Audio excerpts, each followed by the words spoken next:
nimekutafuta muda mrefu. Wewe mama, hivi mambo gani haya umenifanyia wewe? Kaka wewe ni shahidi, mimi nimeuzua kiwanja. Mimi nimetaka kiwanja, nimetaka ziwa. Sisi labda tuko tumekuelewa wewe vibaya.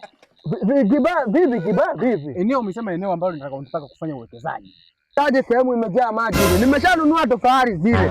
Darari, unaona hii kweli ni haki? Hebu niambie wewe mama, hii ni haki kweli mama? Wewe Darari, niambie wewe mama. Kwanza usiniharibie kazi yangu, mimi ni profesa. Umeelewa? Hapa nimekufanyia ukijenga nyumba. Umeelewa?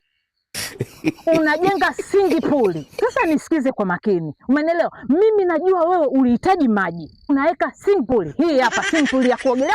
Sikutaka sehemu ya singi puli mimi. Nilitaka kujenga nyumba. Nataka sehemu ambayo haina shida ya maji. Hapa maji yapo. Sio maji haya baba, maji ya bomba ni miundombinu.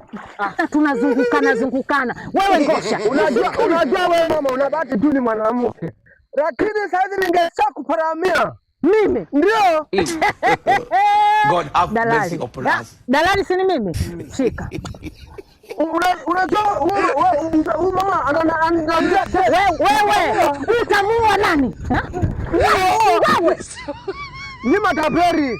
Sawa, hakuna shida, na mwacha Mungu, naenda zangu. Ukitaka una wewe yuko wapi? Na nguvu zimenija. Yuko wapi?